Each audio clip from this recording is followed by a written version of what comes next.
Sudamérica, una tierra de ríos anchos, selvas que respiran y llanuras interminables que cuentan una historia poco conocida. Por esos paisajes anduvieron los pueblos guaraníes y tupís, los cuales dejaron una huella en el léxico del castellano que hoy usamos sin pensarlo. Pero hay una particularidad: estas palabras no son tecnicismos, son palabras de la selva, del monte, del río y de la música. A continuación te traemos 10 guaranismos que lograron filtrarse en nuestro idioma de uso común, especialmente en las naciones hispanohablantes de América del Sur.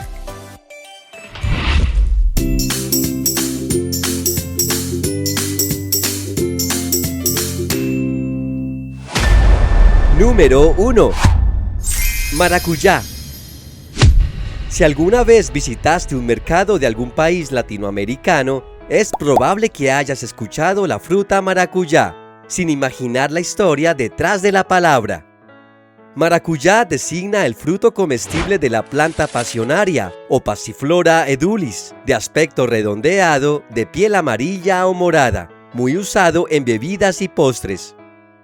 Esta palabra entró al español desde el portugués brasileño maracujá, el cual a su vez procede del tupí guaraní mborucuyá, que era el nombre que estos indígenas le habían dado a este fruto. Maracuyá tiene numerosas denominaciones alternativas en el mundo hispano: parcha en Puerto Rico, parchita en Venezuela, chinola en República Dominicana o calala en partes de Centroamérica. El diccionario de americanismos confirma varias de estas variantes, y el nombre fruta de la pasión viene de la interpretación simbólica que hicieron los misioneros españoles de la flor, ya que sus partes les recordaban elementos de la pasión de Cristo. Número 2. Maraca. El sonido seco y brillante de la maraca acompaña cantos y bailes desde tiempos prehispánicos. En español moderno, maraca se refiere al sonajero musical, también hecho de metal o plástico, que suele tocarse en pares. El diccionario de la Real Academia de la Lengua Española sugiere que esta palabra proviene del guaraní mbaracá. Además del instrumento, la palabra maraca tiene otras acepciones coloquiales en el español americano. Por ejemplo, en Cuba significa billete o moneda de $1 peso. Número 3. Jaguar.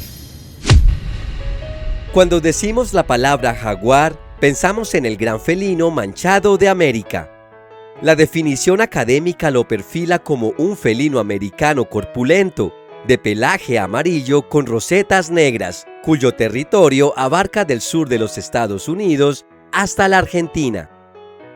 Jaguar entra al español desde el portugués jaguar, y este último lo tomó desde el tupí guaraní yaguará.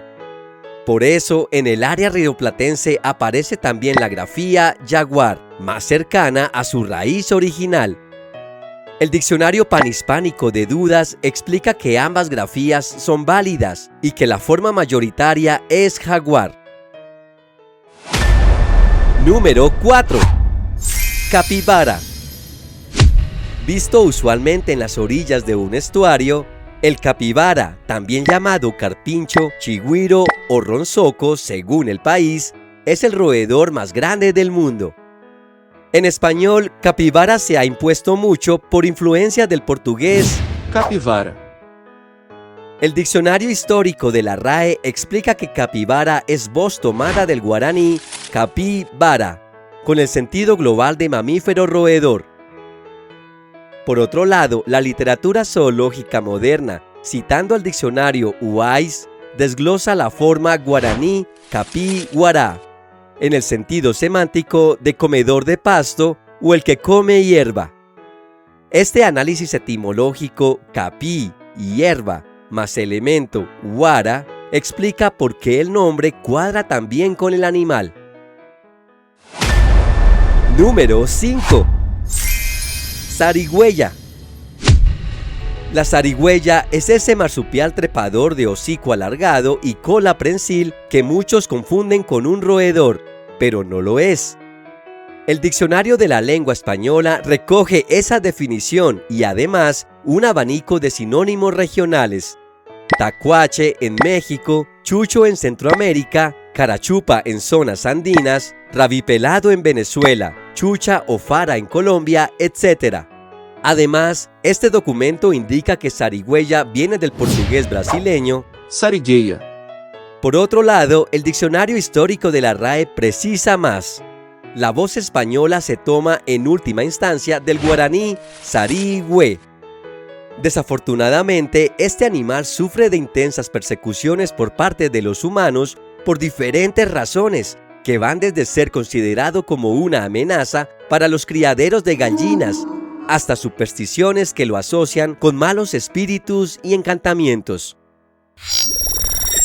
Antes de continuar, no olvides suscribirte a este canal y activar la campanita para recordarte cuando haya un nuevo video. Número 6. Piraña. La piraña es ese célebre y muy temido pez de ríos sudamericanos, con dientes afilados y fama voraz, mundialmente conocido gracias a las películas de terror amarillista de Hollywood.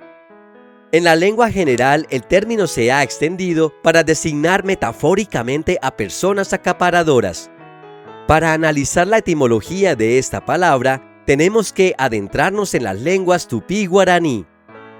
El diccionario de la RAE detalla que piraña llegó a través del portugués piranha y del tupí-guaraní piraya, compuesto de pirá, que significa pez, y aya, que significa dientes.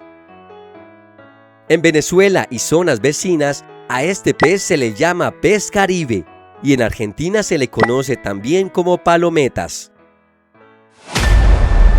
Número 7. Tucán. No hay pico más memorable que el del tucán, largo, arqueado, casi tan grande como su cuerpo, con colores vivos. El diccionario de la RAE lo define como ave trepadora americana y de paso ofrece un puñado de sinónimos regionales poco conocidos, como Dios te dé, pico feo, raco o yátaro. La palabra tucán viene del tupí guaraní tucá o tucana y entró al español por medio del portugués, el cual lo adoptó primero bajo el nombre tucano. Número 8. Ñandú. El ñandú es la gran ave corredora de las pampas sudamericanas. Es un ave no voladora, de patas largas y prima americana del avestruz africano. El diccionario de la lengua española lo reconoce como voz guaraní y lo define con su perfil de ave habitante de las llanuras que destaca por su velocidad. La palabra ñandú es un guaranismo puro, ya que en guaraní se tiene exactamente la misma palabra ñandú. El diccionario histórico documenta su presencia en textos desde inicios del siglo XIX y explica la convivencia histórica con la forma nandú, influida por el francés nandú. El diccionario de americanismos consigna la palabra surí como sinónimo en ciertas zonas andinas. Número 9. Mandioca. Si hay un cultivo que une cocinas desde lo largo y ancho de Centro y Sur de América, es la mandioca. El arbusto de cuyas raíces, conocidas también como yuca o cazaba, se obtienen harinas, panes y almidones. Mandioca se define como planta de regiones cálidas con raíz muy grande y carnosa. La voz mandioca proviene del guaraní mandioc, forma que en dicha lengua se designa precisamente la planta y su raíz, de ahí su paso natural al español de América. Número 10. Coatí. El coatí, también cuatí, cuzumbo o pisote, según donde estés, es un mamífero americano de hocico estrecho y cola anillada. Es plantígrado, hábil para trepar, de naturaleza curiosa, por lo que suele entrometerse en parques naturales, reservas, zonas rurales y selvas regionales. La etimología de este animal es bastante interesante. El diccionario histórico de la RAE explica que coatí es una voz tomada del guaraní coatí y que este a su vez se analiza como coá, que significa largo, y ti, que significa nariz, es decir, nariz larga, rasgo que caracteriza en parte a este animal. ¿Ya sabías que todas estas palabras provienen del guaraní? ¿Cuál de todas estas te sorprendió ver en esta lista? Déjanos tu opinión en la caja de comentarios. Y esto es todo por hoy. Si te gustó este video, no olvides darle like y suscribirte a este canal. Te invito a activar también la campanita para informarte cuando haya un nuevo video. ¡Hasta pronto!